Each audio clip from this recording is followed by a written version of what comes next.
이제 아이들이 크고 시간적으로 여유로워지니까 어렸을 때 못했던 그 성악을 그렇게 하고 싶어서 좀 여유 있는 사람들이 주부들이 돈을 모아서 사무실을 만들고 거기서 이제 성악도 배우고 합창을 하면서 발표도 하고 그러는 데 소개를 받아서 들어갔어요. 그런데 그 하이 소프라노로 노래하면서 봄이면 봄 노래, 가을이면 가을 노래, 눈이 오면 눈 노래, 비 오면 비 노래를 하는데 너무 그 화음이나 그런 거에 도취를 돼서 너무너무 그 마력에 빠져 있었어요. 그래서 일요일 날 성가 연습을 할 땐 거진 다 아는 노래니까 입만 뻥긋뻥긋하고 목소리 갈라질까 봐. 그리고는 그 월요일 날 거기 가서 그 성악을 하고 옷을 머리끝부터 발끝까지 다 준비를 했다가 그리고 거기 가서 성악을 하고 그러는데 자꾸 하나님이 싫어하셔요. 그런데 그때도 이제 연세대학교에서 여성 합창 경연대회가 있는데 이제 분홍 드레스를 입고 머리를 올리고 뭐 난리가 아니게 모양을 내고서 이제 거길 갔는데 경기도에 있는 여러 합창단 사람들이 이제 와서 기다리고 있는데 제가 무심코 하나님 여기 권사도 있고 여자 목사도 있고 집사도 있고 그런데 왜 나만 이걸 못하게 하세요? 그랬더니 너니까 못하게 한다. 너는 뭘 하나 빠지면 홀딱 빠져있기 때문에 못하게 한다. 그러시는 거예요. 그래도 했어요. 너무 좋아서. 그런데 너무 그 부담을 주시고 하나님이 자꾸 그러시니까 마음으로 두려운 마음이 생기기 시작하더라고요. 아주 강하게 못하게 하시는 걸 내가 느끼니까. 그래서 이제 거기를 그만둔다고 그러고 나왔는데 어느 날 전화가 와갖고 언니 여기 노래의 날개 위에 이거 언니가 불러야 돼. 중간에 솔로가 있는데 꼭 언니가 이 노래를 불러야 돼. 그랬는데 내가 맞아 그 노래는 정말 내가 불러야 돼. 이러면서 덜덜덜덜 막 떨면서 너무 좋아서 다시 거길 갔어요. 그렇고 그 다음 주면은 이제 발표를 하는데 그 전 일요일 날 성가대 그 성악하는 사람이 피아노를 잘 치는데 일부 예배 끝난 다음에 그 애 보고 그 곡을 피아노를 쳐달라 그러고 거기서 노래 날개 위를 완창을 했어요. 근데 귀에 들리는 소리가 어머 저 권사님 미쳤나 봐. 주일날 본당에서 저런 노래를 하다니 그런 소리가 막 들리고 웅성웅성 하는데도 내가 완전 미쳐가지고 그런 소리 들리지도 않았죠. 그리고 난 다음에 그 다음 주 금요일 날 이 부도가 나가지고 토요일 날 발표하는 거를 못했어요. 물론 거기다가 그렇게 연결하는 거는 아니지만 어차피 우리는 이렇게 그 부도라는 사건으로 한번 혼이 나야 되는 상황이에요. 그런데 타이밍이 이제 그렇게 된 거죠. 저희 남편은 외국을 갔다가 오면 외국도 뭐 기가 막히게 자주 가는데 갔다 오면은 그렇게 꼭 그 한 20cm 정도, 25cm 정도 되는 기념품, 그 나라의 신전, 우상 이런 것들을 사갖고 오는 거예요. 일본 같은 데는 뭐 애기 감기 귀신이래나 그거 낫게 한다는 거고 별걸 다 갖고 와서 진열을 하다 보니까 천장까지 높이 닿는 그 장에 두 개가 꽉 차더라고요. 그리고 자기가 외국에 가서 찍은 사진을 막 벽에다 덕지덕지 붙이고 우리 집안에 하나님, 예수님은 안 계세요. 주일날 교회만 가서 만나는 것뿐이지 이 집안에는 없어요.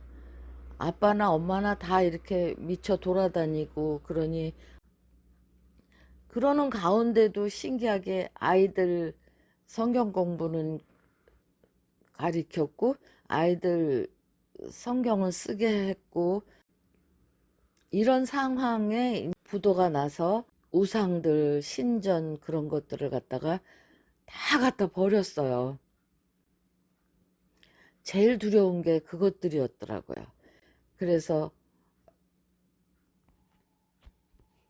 그것들을 갖다가 버렸죠. 그 비싼 세검정 땅에 수영장도 있는 집을 가지고 있었고 1400평이나 되는 대지에 그런 집에 살고 있었는데 기가 막혔어요. 그걸 말씀으로 해석하기에 그렇게 오래 걸리진 않았습니다. 물질이 너무너무 많아서 주체할 수가 없으니까 하나님은 2순위가 되고 물질이 1순위가 되는 삶을 살게 되면서 이런 일이 벌어졌는데, 마지막에 정말 야반 도주를 해야 되는 상황일 때 제가 얘들아 우리 하나님과의 관계를 회복해야 돼 하면서 끌어안고 울면서 기도를 했죠. 그 기도를 하는데 원래 그렇게 부도가 나면 아이들은 울고 불고 막 그래야 되는데, 그때 그 중학교 1학년, 고등학교 1학년, 대학교 1학년 그 아이들이 모여 앉아서 엄마 우린 절대로 삐뚤어지지 않고 잘 견딜게요. 그런데 엄마가 이 표정을 지켜줄 수 있어요? 전 항상 웃는 표정이었거든요.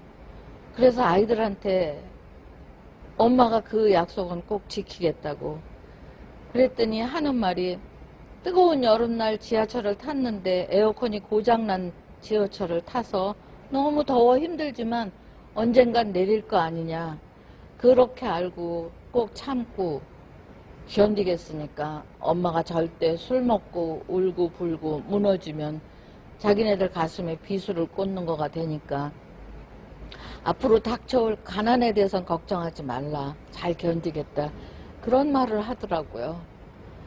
그 아이들은 이미 초등학교 때부터 제가 성경을 4절씩 쓰게 해서 밤에 숙제검사 하듯이 성경을 썼나 안 썼나 보고, 안 썼으면은 자는 애를 깨워서라도 쓰게 하고, 도저히 눈을 못 뜨게 졸면은 손가락에다 연필을 끼고서 쓰게 하면은 공책에다가 쓰다가 손이 공책 바깥으로 나가서 방바닥에다 쓰고 있어도 제가 계속 읽어주고 그렇게 훈련을 시키고 있었고, 또 토요일이면은 새 아이가 학교 갔다 와서 교복 입은 채로 그냥 식탁에 앉아서 창세기서부터 요한계시록까지 3년을 걸려서 성경 공부를 했어요. 지구본을 가지고.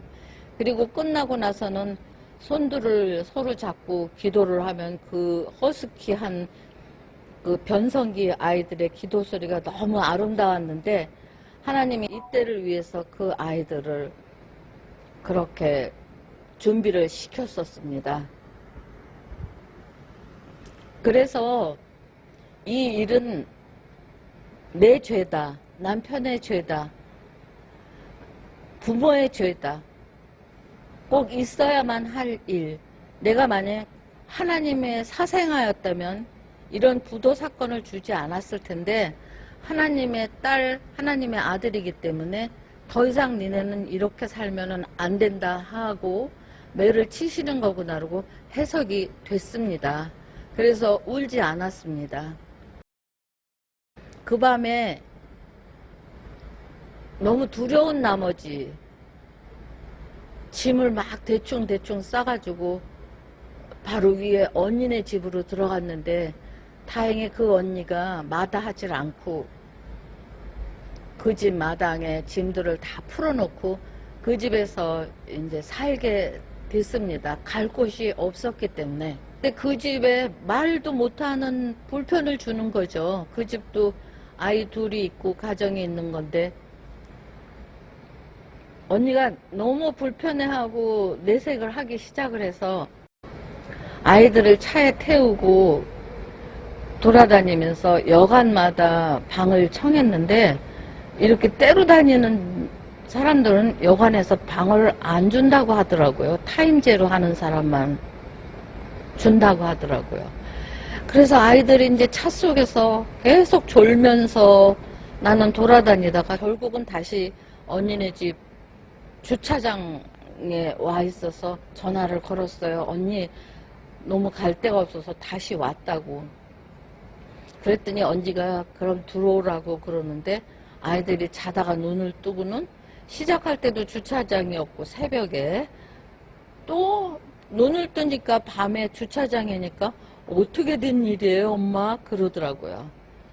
그렇게 해서 들어갔고 또 이제 사람들이 우리를 찾는 거니까 우리가 돈을 받을 거는 받을 생각도 못하고 우리한테 돈을 받을 사람들은 우리를 막 추적을 하고 있는 거죠.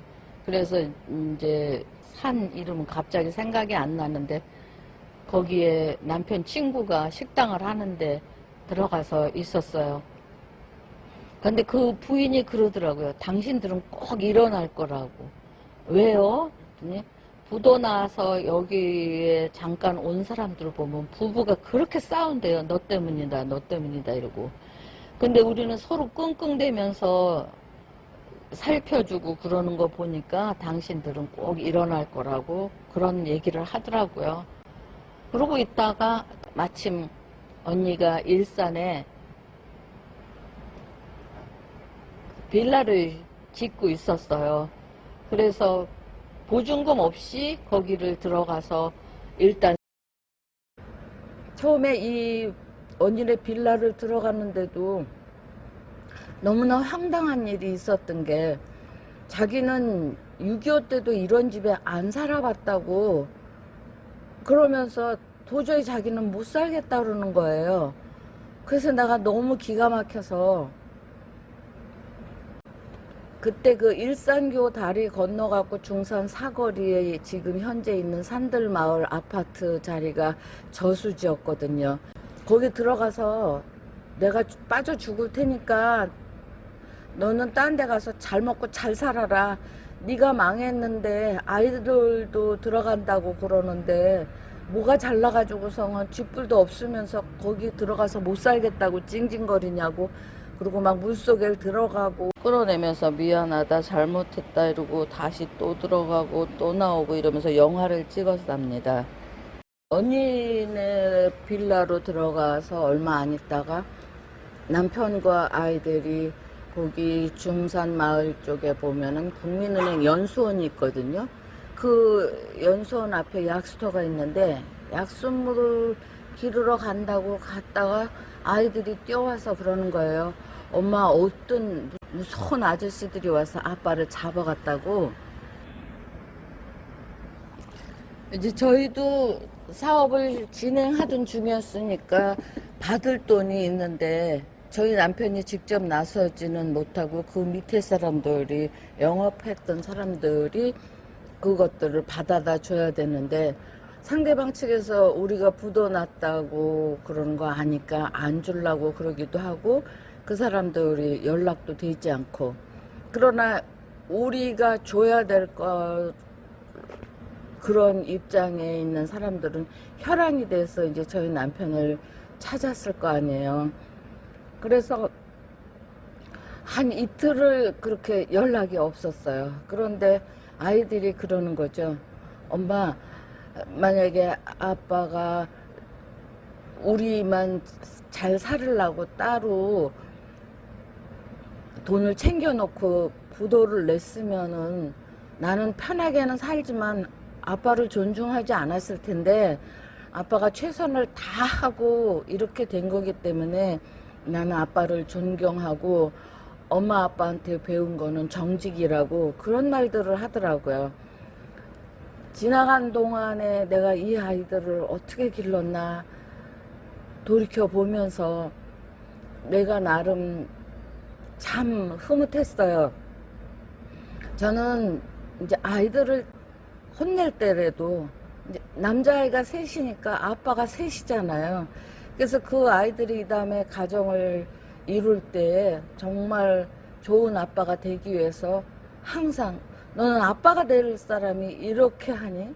아빠가 될 사람이 이러면 안 된다 하는 식으로 해서 그 아빠에 대한 그거를 많이 부담을 주면서 길렀었는데, 결국은 이제 이 아이들이 48, 45, 41 지금 이때도 지나가는 그들의 생활을 보면은 좋은 아빠로서의 역할을 잘 하고 살고 있어요.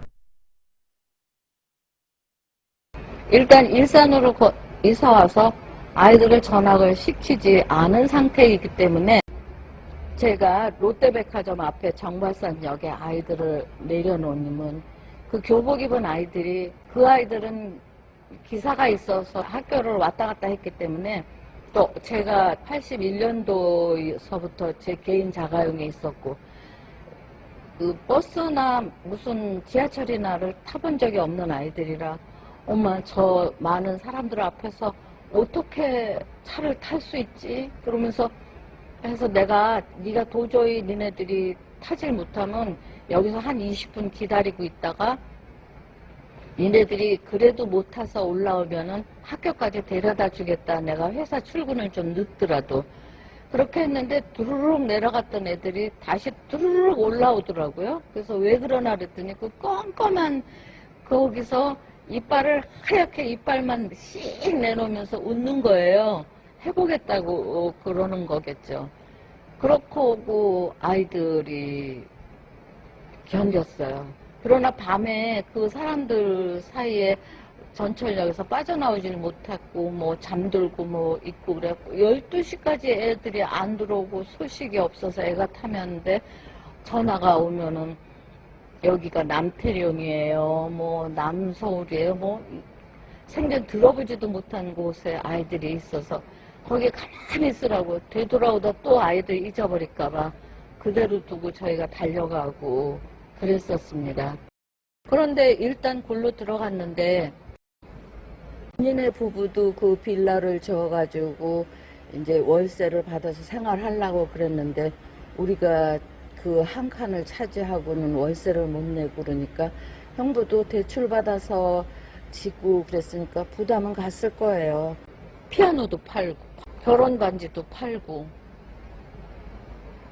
별장 비슷하게 운영하는 펜션인가 거기 가서도 막 울고 불고 해달라고 그래가지고 환불을 해서 그걸로도 때우고 그러다가 언니네 부부 사이가 우리 때문에 너무 나빠져서, 그래서 언니랑 형부가 맨날 그런 문제로 다투고 큰 소리가 다 들리고 그렇게 부담스러워서 이제 이 더러운 천막 같은 집으로 와서는 참 언니 부부를 원망도 하고 원망할 자격도 없으면서 그렇게 했는데, 돌이켜 보면은 그 사람들이 우리를 품지 않았으면 우린 갈 데가 없었죠.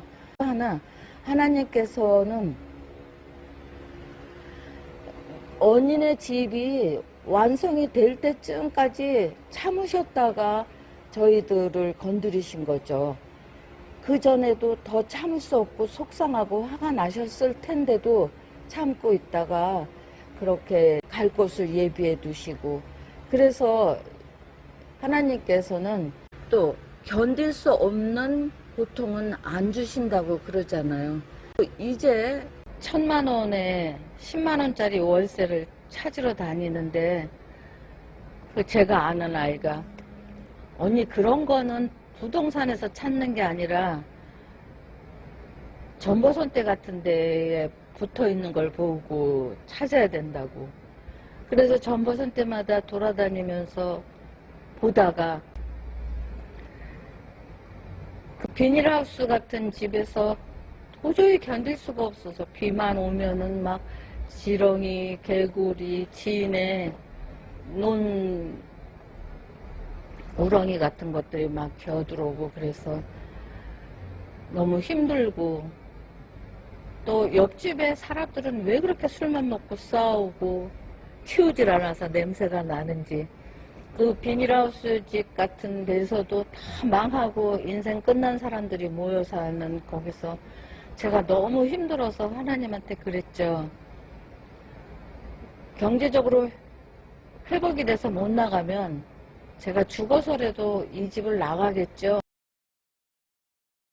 가로수나 뭐 이런 데를 보고 전화를 해서 아무 일이라도 하겠다, 뭐 봉투 접는 일이라도 하겠다, 뭐 무슨 단순 노동 하겠다 그러면 시켜주질 않는 거예요. 도저히 할 수가 없을 것 같으대요. 제가 일하는 아줌마를 셋이나 두고 살았던 사람인데 그 굳은 일을 하는 그 얼굴이 아니겠죠. 이제부터 하겠다 그래도 믿어주질 않았어요. 그래서 결국은 삼성화재를 들어왔었는데 저는 100만 원이라도 벌으려고 자동차 보험회사를 들어갔어요. 생명보험은 하는 설명을 해야 되고 정말 어떻게 팔아야 될지 모르는데 자동차 보험은 의무로라도 하니까 제 주변에는 그 일산의 소장이 말하기를 이 삼성화재 자기네 일산 그 대리점 생긴 이후로 이렇게 좋은 차를 받아본 건 처음이라고 그럴 정도로 제 주변에 잘 사는 사람들이 많아서 그나마 그때 당시에 제가 120만 원 정도는 벌었습니다. 교회에서는 그때 당시에 제가 11조를 60만 원을 내던 상태였기 때문에 상당한 부유층에 있었는데 모든 사람들이 저희가 어떻게 살아날까 많이 궁금해 했었죠. 저는 어제까지도 정말 권사님 다음 주에는 어떻게 입고 올지 너무 궁금해요. 연예인 권사님이라고 소문이 날 정도로 그렇게 별명은 밍크였어요. 색색깔로 입고 디자인별로 입고 그랬기 때문에 그런 사람이 교회 사람들한테 자동차 보험을 청했고 안 돼서 들어주는 사람도 있고 뭐 그런 세월을 지났는데 사태를 정확하게 아는 아이들은 이제 움직이기 시작해서 대중교통 한번 이용하기가 그렇게 무서워하고 그랬던 아이들이 이제 알바를 시작했어요. 그래서 골프 연습장에서 공을 밀거나 물수건을 빨아서 대거나 뭐 그런 알바도 하고 또 일산에 화사랑 골목이라고 그 애니골 골목이 있는데 거기에 그 식당이 많거든요. 근데 어느 날 이제 보험회사 사람들하고 식사를 하러 들어갔는데 거기 저희 둘째 아들이 서빙을 하고 있더라고요. 그러면서 그 식탁에 잔뜩 놓여있는 먹다 남은 그 빈 그릇들을 손으로 그냥 거리낌 없이 쟁반 위에다 올려놓고 정리를 하고요. 그리고 어떤 때는 보면은 길거리에 자판을 벌리고 햇빛이 너무 뜨거우니까 우산을 쓰고 앉아서 뭘 팔고 있고 그러더라고요. 그러면서 그 아이들이 하는 말이 엄마 나는 이렇게 세상을 살아보면서 아, 참 우리를 망하게 해주신 하나님 너무 감사합니다. 안 그랬으면은 이 시간을 맛보지 못했으면 나는 부잣집 바보 아들일 뻔했다고 그렇게 얘기를 해요. 새록새록 그 아이들의 마음에서 뿜어져 나오는 얘기들이 그 가난 속에서도 너무나 긍정적인 얘기를 하기 때문에 정말 힘들어도 힘든 줄 모르고 이 아이들을 반드시 지켜야겠구나 그러면서 하나님 이 아이들에게 부모의 도리와 책임과 의무를 다 하게 해주세요 하고 노래를 하면서 다녔었습니다. 제가 이렇게 이런 얘기를 장황하게 하는 이유는 망하는 것이 축복이구나, 이것도 하나님의 응답이다, 이런 결론이 났기 때문이에요. 돈 잘 벌고 건강하고 잘 되고 그런 것만이 축복이 아니고 이 망한 것이 축복이구나 하는 것을 간증하는 거죠. 사람들은 이상하다고 생각할 거예요. 그리고 현재 괴로움 속에서, 공고함 속에서 계신 분들이 이 글을 들으시면 의아해 하실 거예요. 그런데 하나님 품에서 말씀 꼭 붙잡고 그거를 견디어내고 나면은 하나님이 예비해 두신, 마치 이삭을 죽이려고 했을 때 아브라함이 그 마지막으로 찔리려고 하는 그 순간에 그 아이에게 손을 대지 말라 하고 말씀하셔서 뒤를 돌아보니까 그 숫양이 뿌리 나뭇가지에 걸려 있었던 것처럼 예비된 여호와 이레가 반드시 있습니다.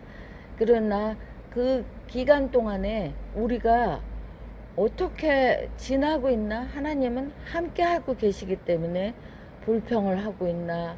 좌절하고 있나? 뭐 원망을 하고 있나?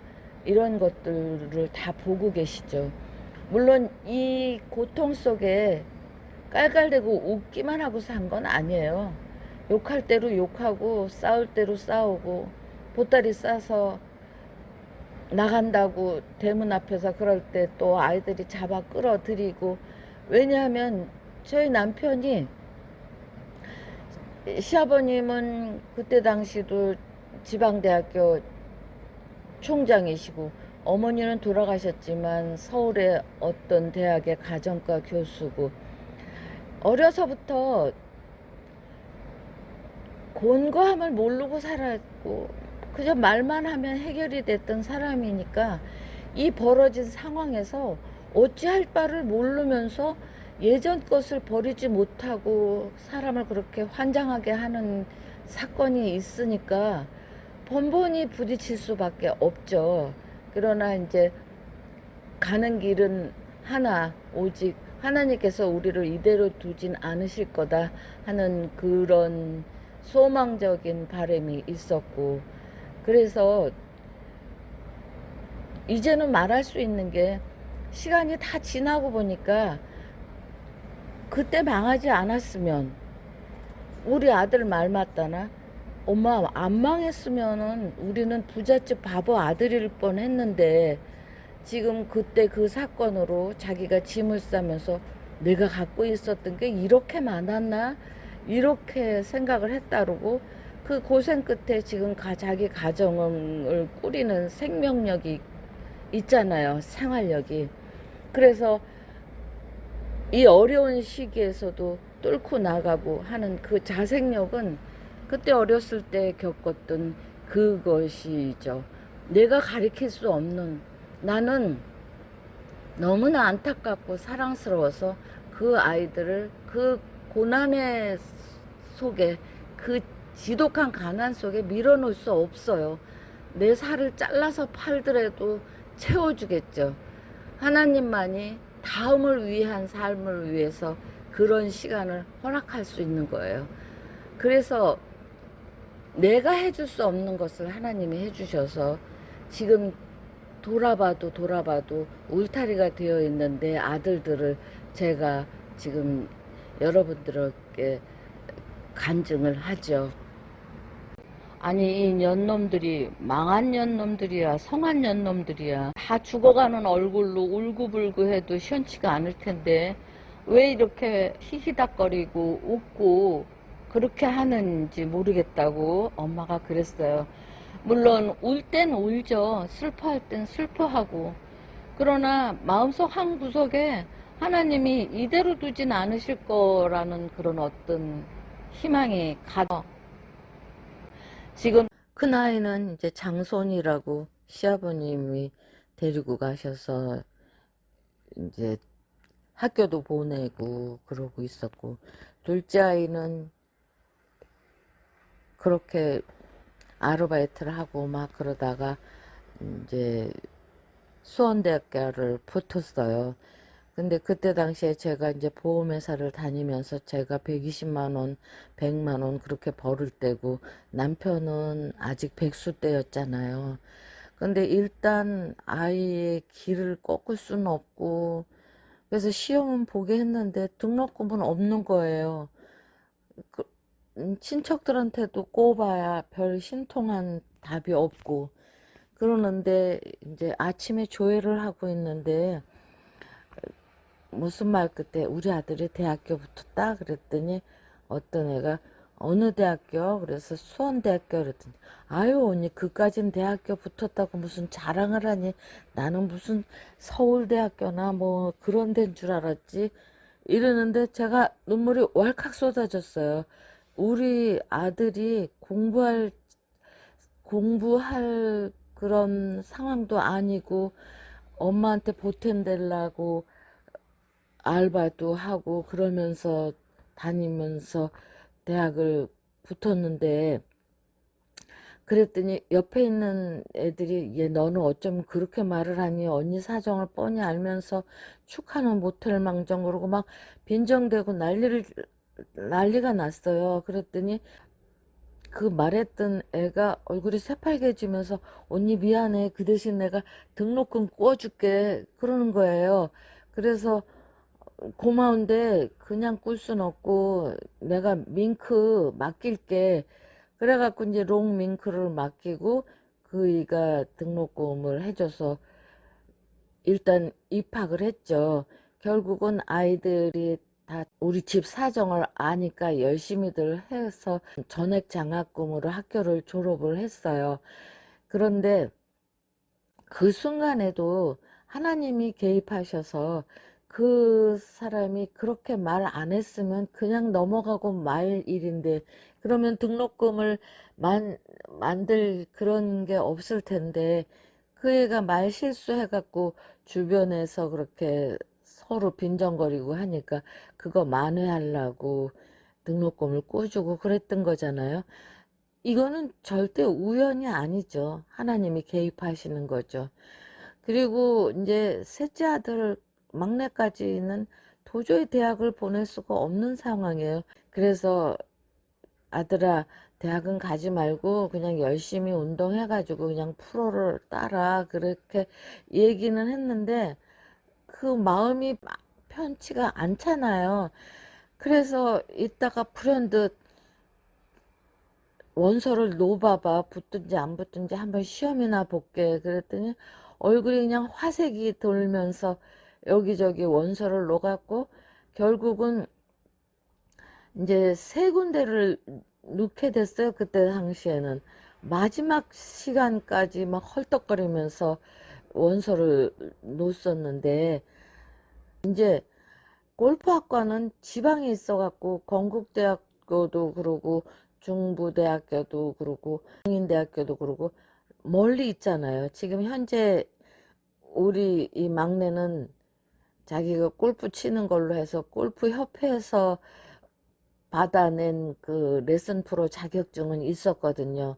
그래서 그 충청도의 건국대학교에서 같이 밤을 새면서 내일이면은 시험을 볼 텐데 제가 하나님 우리 애가 서울에 있어야지 아빠를 도와서 레슨을 하고 그러지 지방에 있으면 기숙사 생활을 하고 그래서 우리 남편으로서는 힘이 듭니다. 그러고 기도를 했는데 하나님이 말씀을 주시는 게 내가 자식이 떡을 달라는데 돌을 줄 것이며 생선을 달라고 그러는데 뱀을 줄 것이냐 이 말씀이 아주 확연히 들렸어요.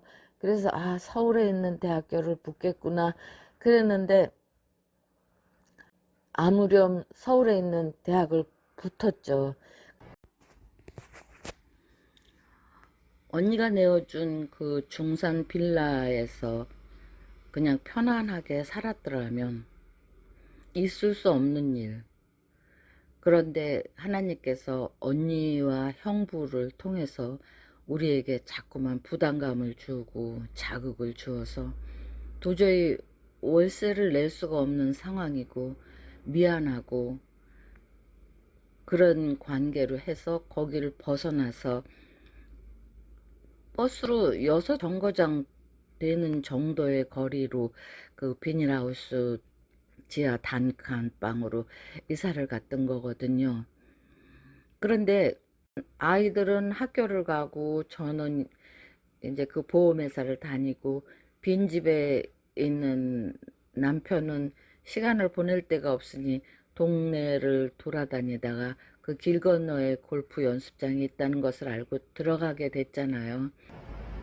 그 골프장을 올라가 보니까 아주 더럽게 이루 말할 수 없고, 주인은 그 사장실 거기서 사람들 다 모아놓고 화투 치고 술 먹고 거들거들하고 왔다 갔다 하는 사람들 있고, 바깥에서 돈 낸 사람들은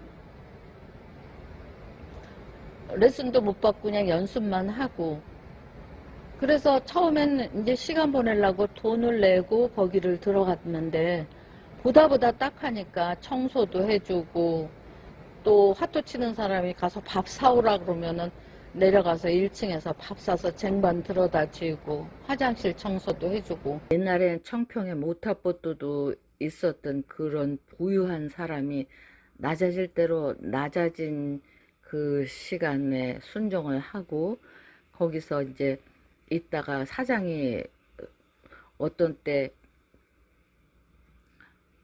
수가 틀리면 오지 말라고 그런다고 해요. 그러면 난 갈 데가 없다고, 그래서 꼭 와야만 된다고 그러면서 자기가 그냥 못 들은 척 하면서 그 사람들 식사도 배달해 주려면은 그 1층까지 내려와서 밑에 1층에 있는 식당에서 이제 주문을 해가지고 쟁반을 들고 가지고 올라가야 되고, 담배나 술도 사오라고 그러면은 또 내려가서 사갖고 오고, 그러면서 거의 그 사람들한테는 동급의 어떤 사람이 아닌 하수인같이 부림을 받으면서도 거기 그렇게 붙어 있음으로 해서 그 사장이 골프장을 내놓을 때까지 기다리면서 그 찬스를 얻은 거죠.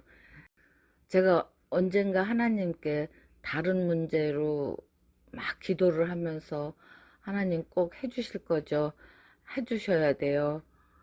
해주실 건가요? 이러고 기도를 하는데, 마음속의 소리로 시간이 지나봐야 아, 그게 하나님이 해주셨구나 하고 확신이 오고 그러지, 어떻게 지금 당장 그것을 된 걸로 보여줄 수가 있냐. 나에게도 그 결과를 보기 위해서는 시간이 필요하지 않냐, 이렇게 말씀을 하셨어요. 이제 시간이 다 지나서 뒤돌아보니 매일매일의 일상의 일들이 기적으로 하나님의 지킴으로 주관하심으로 이루어지는구나, 그렇게 이제 생각을 했죠. 그런데 골프 치는 사람들한테 도대체 레슨을 안 하니까, 자기는 할 줄은 아는데 자격증은 물론 그때는 없었어요. 그렇지만 이제 좀 가르쳐주고, 그러고 보니까 임대료를 말도 못하게 밀린 거예요. 그래서 이 사람이, 저희 남편이 그 회원들한테 날짜를 챙겨가지고 회비를 걷어서 임대료를 줬어요. 그리고 또 남는 시간에는 그 1층에 주차 요원이 돼가지고 거기서 주차를 하면서 또 올라가서 청소를 하고 이런 시간을 하고 있는데, 거기서도 어떻게 잘 지내고 있는지 속으로 너무 미웠어요. 근데 제가 그 앞을 지나가다 들렀더니 10,000원만 달라고 그러더라고요. 사람들하고 거기서 삼겹살 구워 먹고 있는데 그 길거리에서 더 먹고 싶다고. 근데 내가 10,000원을 줘야 되는데, 내가 지금 어떻게 하고 다니는데, 애들하고 어떻게 하고 다니는데 돈 10,000원 달래는 남자가 너무 미워가지고서 돌아서서 그냥 왔는데, 그것이 지금 20 몇 년이 지났는데도 마음이 참 걸렸죠. 지금 너무 잘 살고 있는데도. 언젠가 하나님께서 새벽에 절 그 집에서 깨우셔서 내가 너를 이렇게도 시험해보고 저렇게도 시험해봤는데 너의 중심을 알았으니까 고통의 시간을 줄여주겠다. 그렇게 말씀을 하셔서 제가 빈정거리면서 하나님 이 가난을 보고 계셨어요? 그렇게 말씀을 드렸죠. 그때는 이불 한 속에 아이들하고 저하고 발만 구겨놓고 잠들었던 그런 비참한 시기였는데, 그리고 얼마 안 있다가 이상하게 그 집에 그 깔아놓은 보일러가 고장이 나서 집주인이 우리 보고 어디 피해서 있다가 보일러 고치면 오라고 그래서 이 짐을 지금 다 뺐다가 다시 들어올 수는 없으니까 우리가 나가겠다. 그렇게 하면서 여기는 이 일산 도시 속에서도 이 성석동 쪽은 이상하게 고향집 같은 그런 고향 시골 같은 그런 분위기가 나고, 지금은 20여 년 지나서 와서 보니까 그 식당이 되어 있는데, 예전에는 집주인하고 우리하고 마당 사이로 마당 건너편에 창고를 개조해서 방 2개로 해서 1,000만 원에 10만 원 월세를 받는 그런 상황이라 거길 들어갔었죠. 창문을 열고 이 맑은 이 공기를 막 맡으면서 너무 좋아했었어요. 너무나 환경이 좋아서 거기서 참 좋아했었죠. 정말 그런 작은 거에 감사할 만큼 제가 변해 있었어요. 그리고 이제 왔다 갔다 아래 위층으로 하고 있는데 그 사람이 이제 거기를 그만둬야 되는 거예요. 그 골프장 사람이. 그러니까 이 사람들도 찝쩍, 저 사람도 찝쩍, 돈 있는 사람들은 그 골프장에 아담하니까 그거를 갖고 싶어 하는데, 그전에도 이제 가서 보면은 텅텅 비어있는 골프장에 우리 남편이 공도 밀고 청소도 하고 있는데, 제가 거기 가면 항상 하나님 이 골프장 우리 주세요 그러면서 침 바르면서 기도를 했었거든요. 그런데 어떤 사람이 100만 원을 계약을 하고 갔다는 거예요. 그래서 너무 갖고 싶지만 우린 돈이 없잖아요. 그러는데 꿈에 어떤 격리 아가씨 앞에 컴퓨터 앞에서 커다란 손이 무슨 서류를 들고 있으면서 서류를 탁 뺏어서 이거는 얘 줄 거야, 이걸로 등록해 그러면서 그 아가씨한테 주더라고요. 그래서 꿈에도 참 이상하다, 이 골프장이 내 거가 될래나? 더 돈도 한 번도 없고 권리금도 있고 보증금도 있어야 되는데. 그런데 이상한 연락이 왔어요. 저희 시아버지한테 돈을 꽂던 사람 갚으려고 그러다 보니까 시아버지가 돌아가셔서 자손을 1년을 찾았다는 거예요. 그 권리금만큼이에요. 그래서 저희 남편이 그 권리금을 받아가지고 사장을 줬죠. 그런데 이 사람은 지금 이게 이중계약이 된 거잖아요. 그런데 100만 원 가계약 한 사람이 미안하다고 못하게 됐다고 그래갖고 그걸 취소를 했어요. 그래서 이 사장이 우리가 준 권리금을 가지고 써버렸기 때문에 이거는 우리 거가 된 거죠. 그래서 이제 보증금이 있어야 되는데, 이 건물 사장님이 그동안에 우리 남편을 봤잖아요. 성실하게 남의 골프장 돈도 걷어서 임대료도 주고 아래층에서 주차요원도 하면서 그렇게 하고, 그러니까 당신이라면 내가 믿을 테니 벌어서 갚으셔. 이렇게 돼서 우리가 그 골프장을 인수하게 됐습니다. 누가 하셨을까요? 하나님이 해주셨습니다.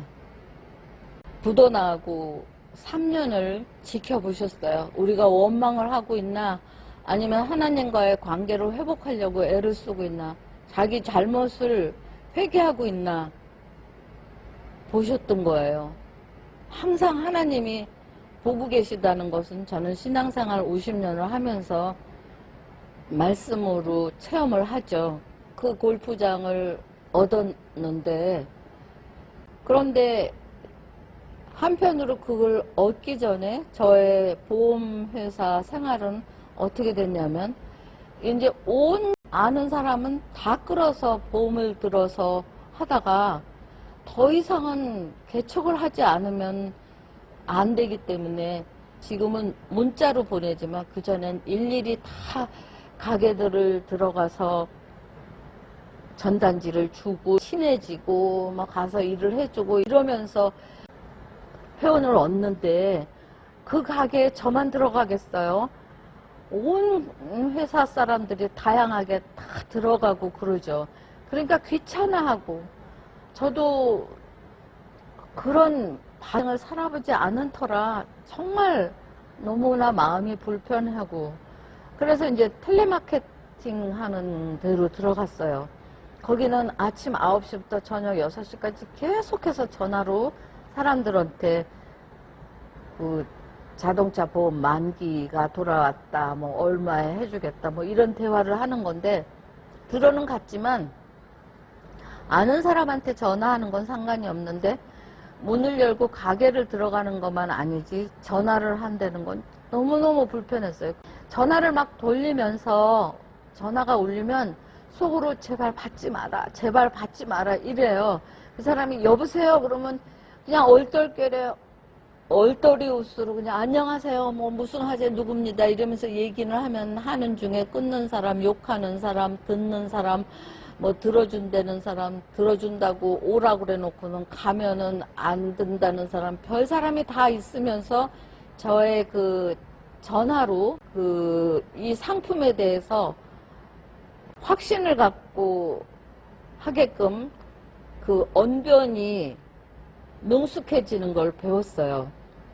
그러니까 삼성화재나 이 LG 텔레마케팅 경험을 하지 않았다면 골프 연습장을 얻었다 하더라도 영업을 할 수가 없어서 꽝이었을 텐데, 일단 영업하는 방법을 하나님이 두 군데를 통해서 제가 습득하게 해 주셨어요. 여러분들도 지나간 시간에 내가 왜 여기를 지나가지? 내가 왜 이 시간을 겪어야 되지? 하는 거는 다음 삶에 대한 하나님의 준비라고 생각하시고, 힘들어도 기대하시고 감사하시기를 바랍니다. 이제 우여곡절 끝에 그 연습장을 우리가 이제 20년이 넘게 그거를 하게 되면서 아이들 셋을 다 대학도 졸업시키고 유학도 보내고 24평 아파트를 사서 결혼도 시키고 이렇게 됐죠. 지금 물질의 회복을 얘기하는 게 아닙니다. 물론 그것도 바탕에 깔려 있긴 하지만 하나님이 우리를 하나님의 자녀로 살게 하시기 위해서 그런 안내되는 길을 통해서 갔을 때 정말 우리가 영육간의 강건함으로 하나님의 자녀로 살 수 있게 만들어 주신 그 기적적인, 일상의 기적인, 우연인 것 같지만 우연이 아니고 하나님이 만들어 주신 그 길을 확신을 갖고 소개하고 싶었던 것입니다. 하나님의 도구로 쓰였던 사람들에게 하나님은 또 그냥 두시지 않으시죠. 그 보답을 꼭 해주셔서 저희 언니가 늦둥이로 난 아기가 고3이 됐는데 도서관에 가보면 가방만 있고 애는 없어서 너무 막 속상하고 두들겨 팰 수도 없고 그랬었을 때는 이미 이제 저희 막내 아들이 골프 프로가 돼 있었을 때예요. 그러니까 그러면 일로 보내세요. 그래가지고 그 아이를 6개월을 가리키는 동안 새벽 기도를 다니면서 하나님 얘 좀 꼭 대학교에 붙게 해주세요. 제가 이렇게까지 하는데 체면이 안 쓰지 않습니까? 그러면서 그 아이를 골프를 가리켜서 충남에 있는 어떤 4년제 대학을 붙였어요. 거기 가서 보면은 어렸을 때부터 골프를 했던 애들도 수도 없고 6개월 골프 어린 프로한테 배워가지고 거기를 들어간다는 거는 그 실습 위주인데 말도 안 되는 거죠. 그런데 하나님께서 그 아이를 붙여주셔가지고 우리 아이도 낯도 쓰고, 그래서 지금 이제 그 아이도 한 38쯤 됐는데 위례 도시에서 이제 골프 연습장을 잘 하고 있습니다. 만약에 그 아이가 골프를 안 했더라면 그의 앞길은 또 어떤 길로 펼쳐졌을까요? 이제 하나님의 그 은혜로 기적적으로 골프장을 인수를 해서 남편은 이제 백수가 아니어도 되고, 저도 그 보험회사에서 정말 힘든 영업을 하지 않아도 되고, 우리 아이들은 슬픔에서 벗어날 수가 있게 됐죠. 그런데 그 몇 년 동안 그렇게 손님 관리를 안 했던 골프장이 처음부터 잘 될 일은 없잖아요. 그런데 제가 하나님의 계획 속에 보험회사를 다니면서 영업하는 방법을 배웠잖아요. 정말 사모님 소리 외에는 들어보질 못하고 살았던 제가 그 영업을 배움으로 해서 청소하는 중간에 보니까 그때 당시에는 그 등록증에다 주소를 다 적더라고요. 핸드폰이 흔하지 않았을 때니까. 그래서 보험회사에서 배운 것처럼 거기에 있는 그 등록증에 모든 사람들에게 몇백 통을 갖다가 편지를 썼어요. 그래서 이만저만해서 새로 주인이 바뀌었고 새로 이제 가리키겠다, 한번 찾아달라, 그렇게 했는데 거기서 정말 신기하게 35명이 찾아왔어요. 그래서 그거를 기초로 해서 골프 레슨을 시작을 했죠. 근데 저희 남편도 사실 레슨 자격증은 땄지만 능숙하게 하는 그런 상황은 아니잖아요. 경험이 없으니까. 그러니까 그냥 자기 아는 대로 나름대로는 했고, 그래도 워낙 열심히 달라붙어서들 하니까 사람들이 많이 좋아했죠. 그러면서 이제 저희 막내 아들이 거기서 같이 골프 레슨을 아빠한테 받아가면서 같이 이제 시작을 했던 거예요. 그러는 중에 거기서 은연히 팀이 이루어져 가지고, 이제 원래 그 골프장에서는 자기네들끼리 팀을 이뤄 가지고 4명씩 필드를 나가고 그래야 되니까 모임을 만들잖아요. 그래서 한 열댓 명씩 모여지는 팀을 3팀이 모여지더라고요. 그러니까 그들의 그 발언권이 세지고 우리가 하려고 하는 그 방침에 따르지 않고 이 골프장 분위기가 이상하게 되고, 또 예전에 그 사람들이 섞여 있었던지라 술 먹고 또 흥청거리고 그런 분위기에서 도저히 견딜 수가 없었어요. 그래서 어느 날 그 36명이라는 사람을 그렇게 한 사람 한 사람 모으기가 힘들었던 그 회원 중에 36명 3팀을 나가라고 그랬어요. 그랬더니 깜짝 놀라면서, 아니 당신들 우리가 이렇게 36명이나 나가면은 여기 집세는 어떡하려고 그러느냐고. 그래서 제가 대답했죠. 집세는 하나님이 해주실 거라고. 지금 이런 분위기에서 이런 골프장 운영하기 싫으니까 나가라고. 그 사람들이 자기네들을 겁없이 단체로 내보내니까 너무 깜짝 놀래고 빈정거리기도 하고 그랬어요. 그러나 그 사람들을 이제 다 정리를 하고, 영업이라는 것은 예전에 계속 전화를 해서 그 보험, 자동차 보험을 들게 했던 거라든가 그 상가를 방문했다든가 그런 거를 경험을 했잖아요.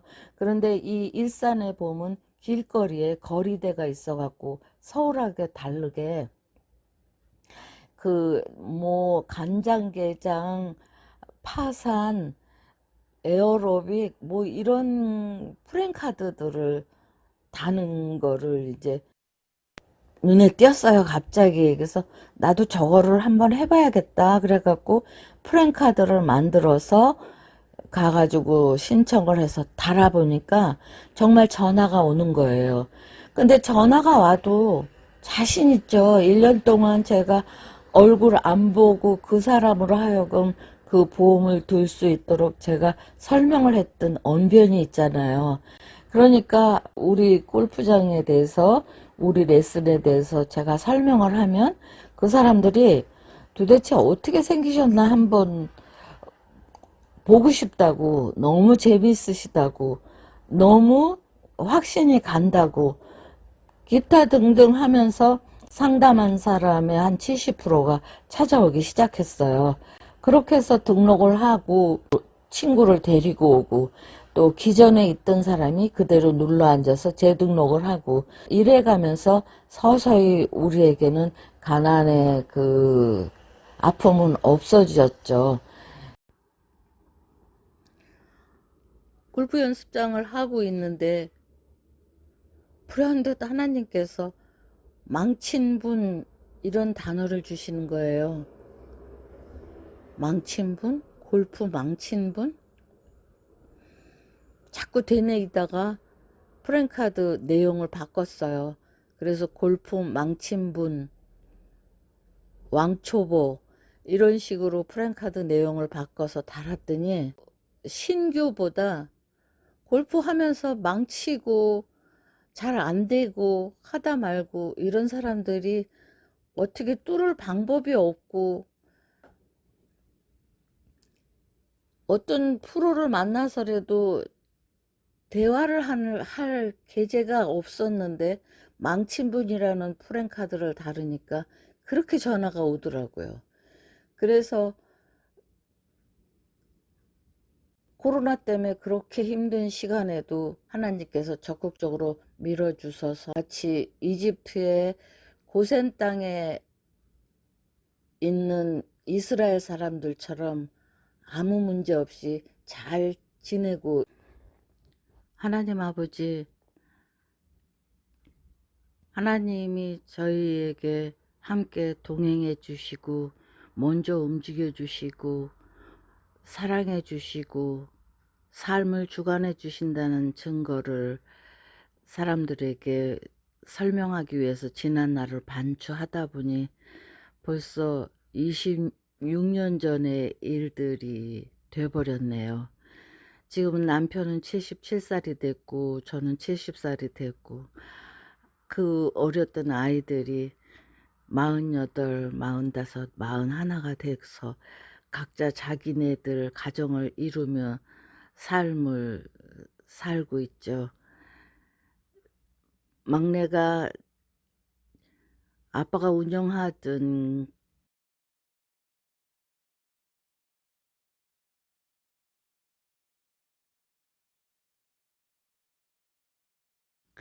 그 골프 연습장에서 같이 레슨을 하다가 이제 단독으로 움직여서 성석동에 이렇게 골프 연습장을 새로 차리고 와 있어요. 와서 보니까 길 건너 우리가 살던 집이 있던 터라 어쩌면 그렇게 새록새록 예전 일이 생각이 나는지요. 거기서 있을 때는 여기서 끝인가? 이대로 멈출 것인가? 그런 의구심도 있으면서 그래도 하나님을 찾고 그렇고 살던 세월인데, 정말 저의 기도대로 부모의 도리와 책임과 의무를 다 할 수 있게 해주셔서 감사합니다. 큰아이는 신학대학교 음악 교수가 됐고, 둘째 아이는 골프샵을 운영하면서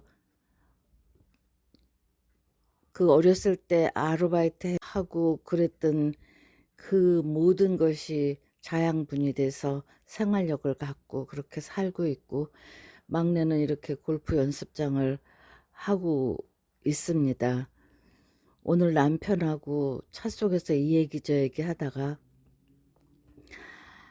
나는 이제 실패했던 사람 같지가 않아. 남편이 그러더군요. 그래서 왜요? 그랬더니 자식들이 다 잘 돼 있는 걸 보니까 내가 실패했었던 기억이 하나도 안 나고 그냥 꾸준히 여기까지 온 것 같은 생각이 들어. 그러더라고요. 남편도 주님 믿고 의지하면서 너무 행복해하고 너무 당연해하고, 그래서 저희들이 집에 들어가는 길에 항상 집 앞에 있는 교회에서 차를 세워두고 간단하게나마 기도를 하고 그러고 들어가는 일이 하루의 마무리가 됐죠. 아침에는 아들들이 다 직장이 있고 같이 모일 수가 없으니까 핸드폰으로 서로 열어놓고 함께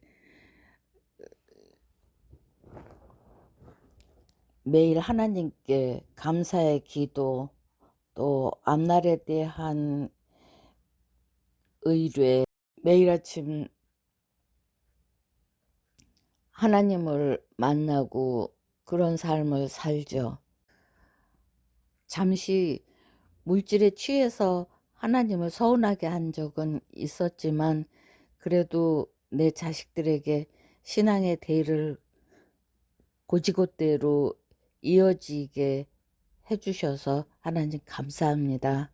방송을 듣는 어떤 분들도 하나님이 주관하시는 것이라 생각하고 확신과 신뢰를 갖고 어려운 시기를 끝까지 견딜 수 있는 그런 기회가 되었으면 합니다. 감사하며 예수 그리스도의 이름으로 기도드립니다. 아멘.